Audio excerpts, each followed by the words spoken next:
I'm going to live with my parents, so you, a stranger, should find a cheap place to stay. Sorry for the trouble. I believed I could be happy, but my husband just used me. I felt betrayed by his parents as well, and it was a huge shock.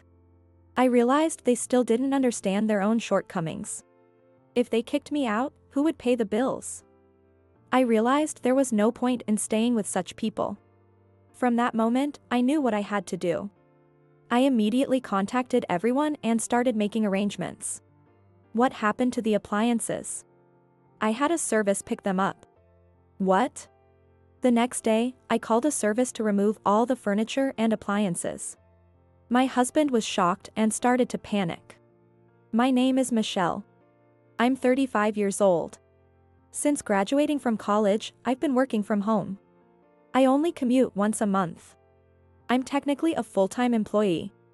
The company has been very accommodating with my work schedule. That's because I have limited use of my legs. So even in my home, I use a wheelchair to get around.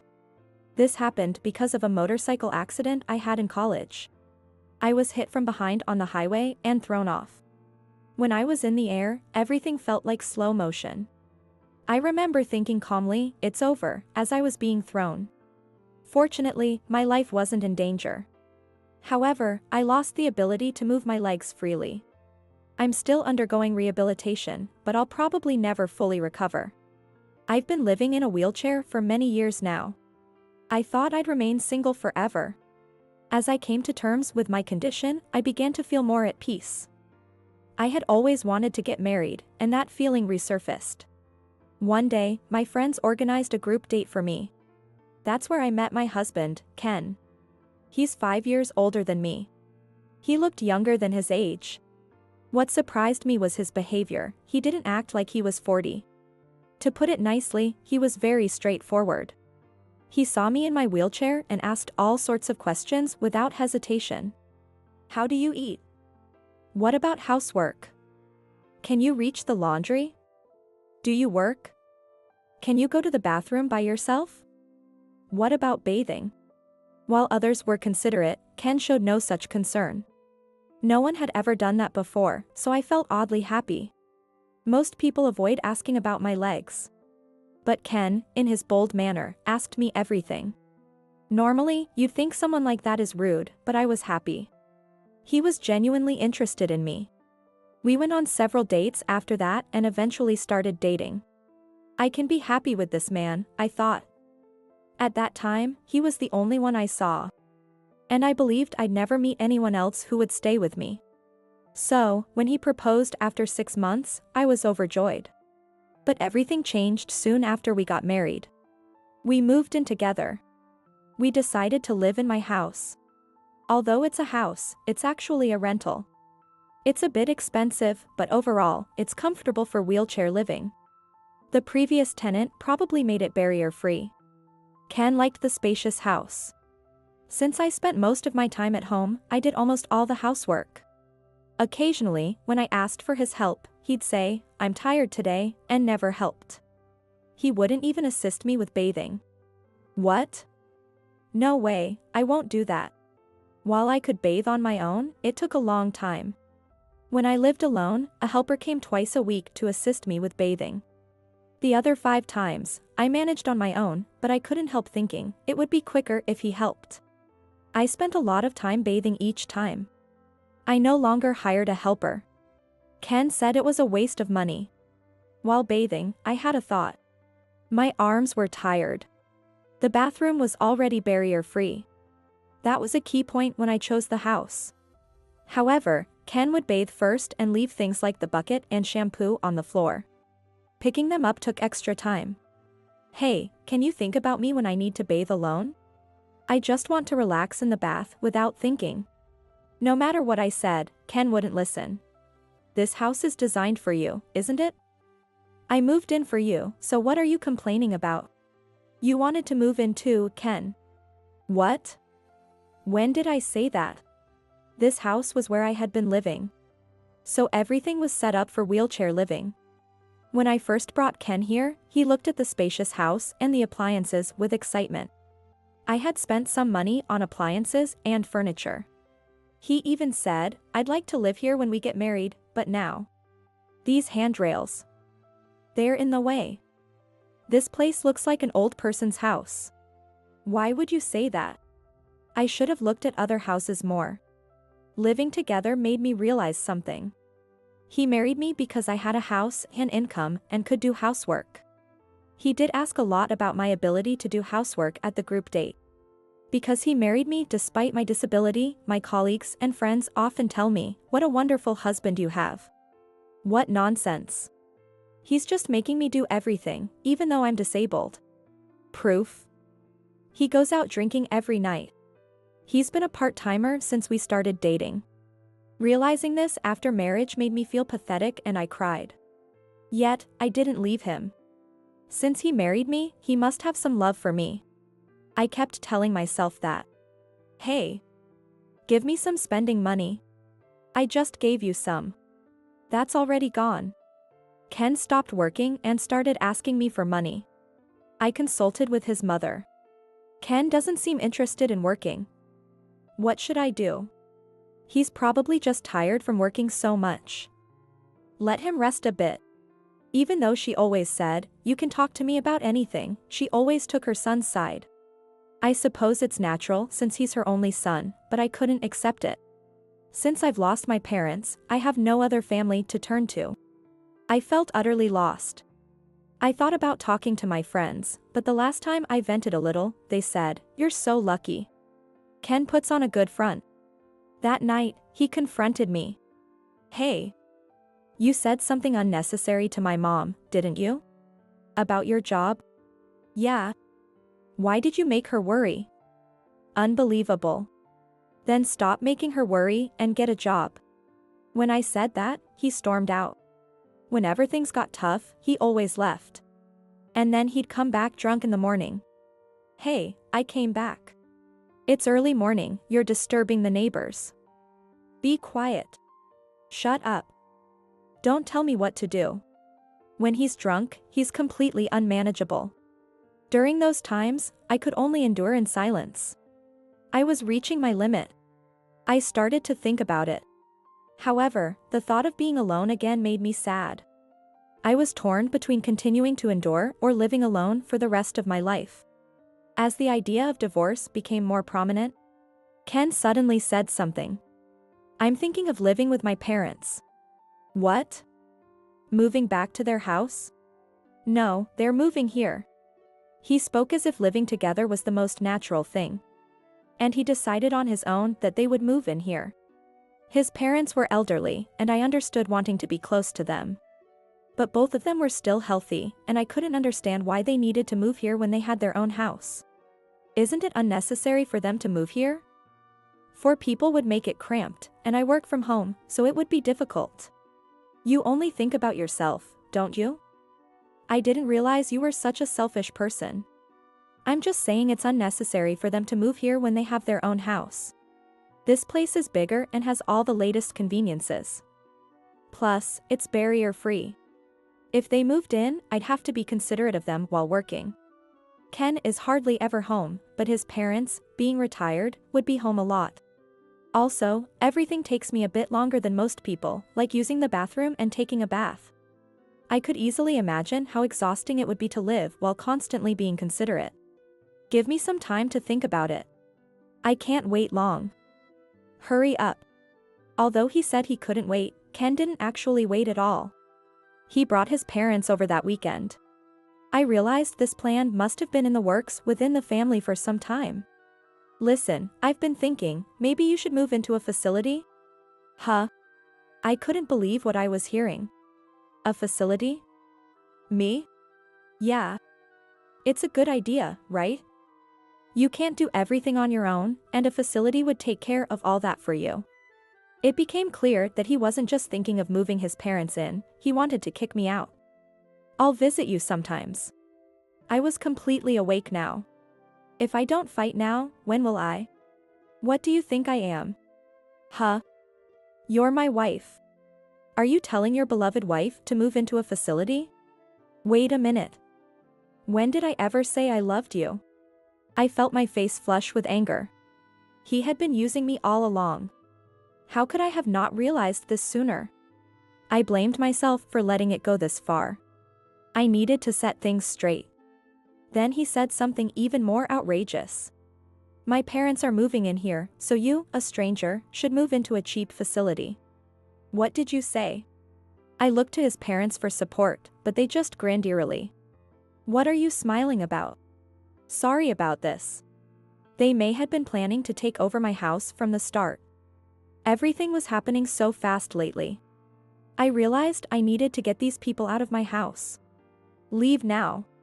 What did you say? Leave immediately. How dare you talk to my parents like that? I saw his true nature. He was yelling at me with a furious expression. If they were so important to him, he should earn money and build a house for them. Why should I let them take my house? My anger boiled over. Ken, it's okay. Michelle is just surprised because we came suddenly. We're just here to check the place out. Yeah, we need to check before moving in. It looks even more convenient with the new appliances since the last time we were here. They were serious about taking my house. I took a deep breath to calm down. As I cleared my mind, a question arose. What will they do after they kick me out? Ken's parents are on pensions, and he is a part-timer. I currently cover all the rent and living expenses. Who's going to pay the $2,800 rent? Do they think Ken is earning the money? Ignoring my doubts, they left cheerfully. Ken left with them. I'm staying at their house tonight. Wait. We need to talk. There's nothing to talk about. I've made my decision. My mind is set. I was left alone, feeling utterly stunned. However, I couldn't just sit around. I knew I had to do something, so I called a realtor I knew. That night, Ken stayed at his parents' house and didn't come back. They were probably celebrating their victory together. I began sorting my belongings, separating what I needed from what I didn't. The next day, Ken came home to find everything organized. Wow, you've started tidying up. Did you find a facility already? Yes, I did. He was clearly surprised by my immediate response. I handed him the signed divorce papers. Here, I've signed my part. You need to sign it too. Divorce papers? Why are we getting divorced? Because you're kicking me out, right? So there's no point in being married anymore.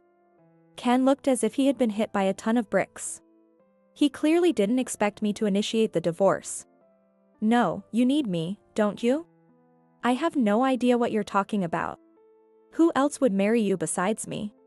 I can live on my own. But you said you wanted to be married. His frantic state revealed just how arrogant and self-assured he had been. He saw me as a lonely woman with a disability and thought he could take advantage of that. I was independent, financially stable, and could manage the household.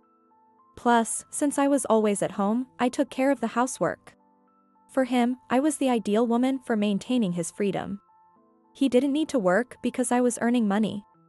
Marrying me made him look good to others, and he thought I wouldn't leave him because I had no other options. He had been thinking that way and remained confident. That's why he was so shocked when I handed him the divorce papers without hesitation. But, if you divorce me, you might be single forever. I'd rather be single forever than stay married to you. You'll spend the rest of your life lonely. Whether I'm lonely or not isn't for you to decide. He was clearly panicking because I, who had been compliant until now, was finally fighting back. I could see how unsettled he was. I never realized what a weak man he was. Why had I been so considerate of him and followed his lead? Deciding to divorce him lifted a weight off my shoulders. I realized I had been trapped by my desire to be married. Look, there's no need to rush moving out. I didn't mean for you to leave so soon. Oh. Don't worry. I'm giving you exactly what you wanted. Now, hurry up and sign the papers. But you can't find a place to live that quickly. Think it over. I've already arranged for a facility, so it's fine. What? Wait, this is too fast. I watched his constantly changing expressions with a mix of amusement and disdain. He oscillated between mockery and panic. As I became more clear-headed, he started to seem increasingly annoying. I've already informed the facility's manager, and they know my situation well. I'll be fine. When did you arrange all this? You've been planning this for a while, haven't you? Yes, even before I met you. In reality, I had already planned for my future and selected a facility. It was more like an apartment than a typical facility. After my injury, I felt uncertain about the future and read various investment books during my hospital stay. That's when I decided to invest in stocks and real estate.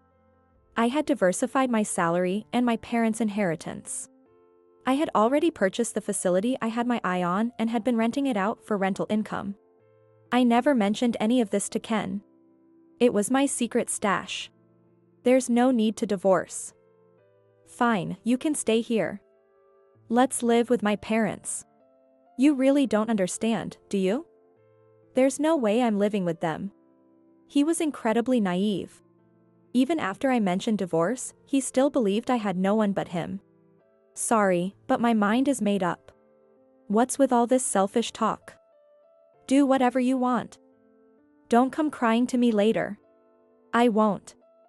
Just sign the papers already. He fell silent, thinking things over. It must have been a few hours. I spent that time organizing my belongings. Then I overheard Ken making a phone call. From his tone, it was clear he was talking to his parents. He couldn't even make this decision on his own and had to rely on them. How pathetic. After a while, he came over to me. Fine. I'll divorce you.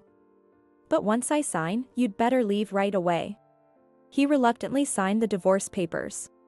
He probably didn't want to lose his maid, but thought he could rely on his parents for household chores. The house was there, furnished and equipped. At least for now, there were no immediate problems. He had made peace with it and threw the divorce papers at me before heading back to his parents. I'm going to discuss the future with my mom and dad. Start packing. Yes, I'll do that. In a week, I finished moving out. During that time, Ken didn't show up once. The next time we met was a day after I had completed the move. I was about to start my new life in my new place. Ken called me outside the house. Hey. What's going on? The place is empty. What happened to the appliances? I had a service pick them up. What? The next day, I called a service to remove all the furniture and appliances. Ken was flustered and started to panic. His parents were also there. Everything here was mine. I've used these since before we got married. All you have left is in those 3 boxes. There were only 3 boxes left. I had also left the clear storage boxes we had purchased after getting married. Michelle, this is ridiculous. You can't leave us with nothing. Divorce requires splitting assets. Right, we can't live here without anything. What are you talking about? No one can live here. What do you mean? The rent is $2,000 a month.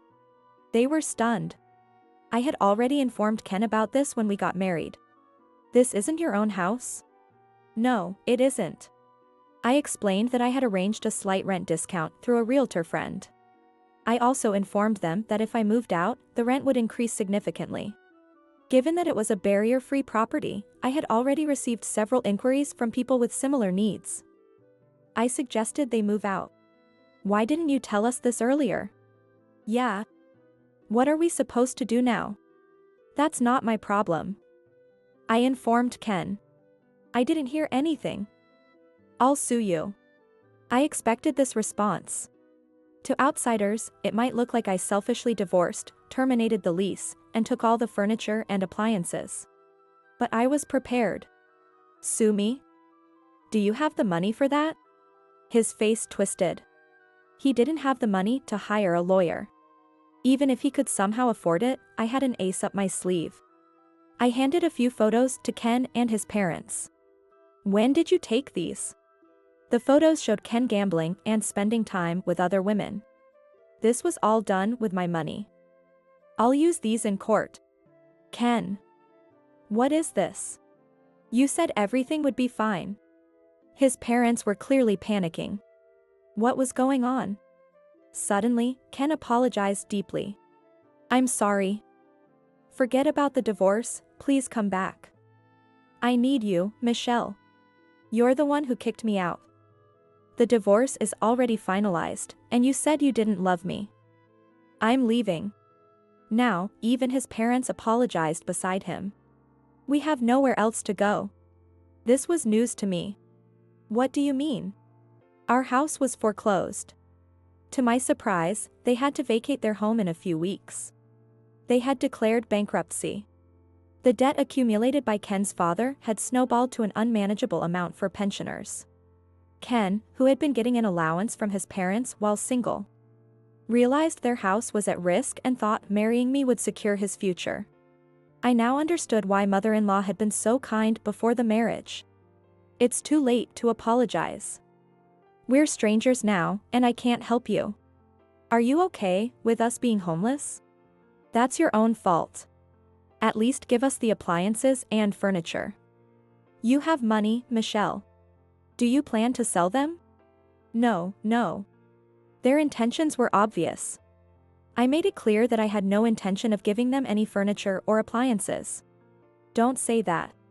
Please show some mercy. It's too late for apologies. You'll have to figure it out yourselves. We can't, which is why we're asking you. I told them, who were being too persistent, that if they couldn't pay the rent, they had to leave. Since the lease was in my name, I could simply cancel it. It was easy to evict them. Even if the lease was transferred, Ken wouldn't be able to afford to live there without a job. I had already confirmed this with the realtor. I can't afford the rent. In the end, it was decided that the lease would be cancelled. I no longer needed the house, and since the divorce was finalized, everything was over. I managed to get the stunned trio out of the house and locked it up. What are we going to do now? I'm moving into my facility now. Goodbye. A facility must be a terrible place with no freedom. Enjoy your miserable life there. Ken couldn't resist throwing one last insult my way. I ignored him and left them behind. However, Ken wasn't going to stay quiet. A few days later, he showed up at my new facility. Hey, what's going on? This place is... He looked like he was about to faint when he saw the facility. It's far from a miserable place. It's the best. The facility I moved into was a luxury one worth $1 million. I had saved diligently and invested wisely, allowing me to purchase this place. The previous tenant had just moved out, so I could move in immediately.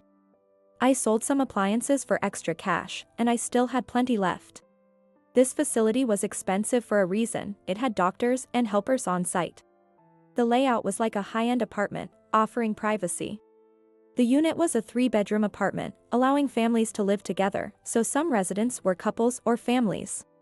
I could call a helper with the push of a button, and I received daily assistance with bathing. I initially intended this place to be my final residence, but I'm glad I decided to move in now. You had this much money? So what? And I don't appreciate you coming here. We're strangers now, so leave. Ken suddenly tried to act sweet. Honestly, it was creepy. Just let me stay here alone, please. What are you talking about? That's not happening. We're divorced. Face reality. Come on, let's get remarried. I'm living in a motel now. Isn't that pitiful? I can't get a job without an address. What a shameless man. It seemed he had already abandoned his parents. He only thought about himself. You should look in the mirror.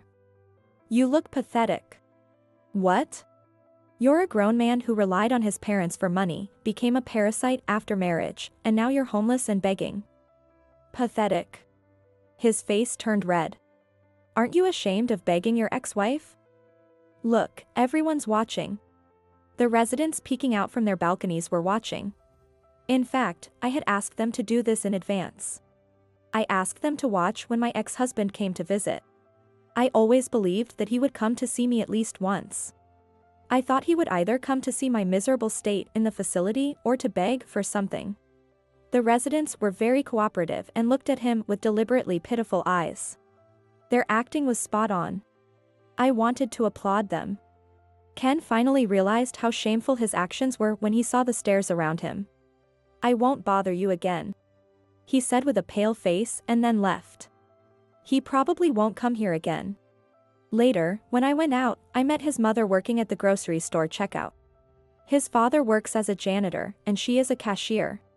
As soon as she saw me, she turned her face away and hid. She was scolded by a young female employee for her behavior. Ken, it seems, was introduced to a job by someone he met at a motel and is now being overworked for ridiculously low wages. I frequently host home parties and live happily every day with people from the same facility. I've also made friends with others in wheelchairs. Living here is so comfortable and joyful that I wish I had moved here sooner. I've even found time to resume my long overdue rehabilitation. Now, I have a goal to move my legs by myself, even if just a little. My work and personal life are both fulfilling, and I'm enjoying every day.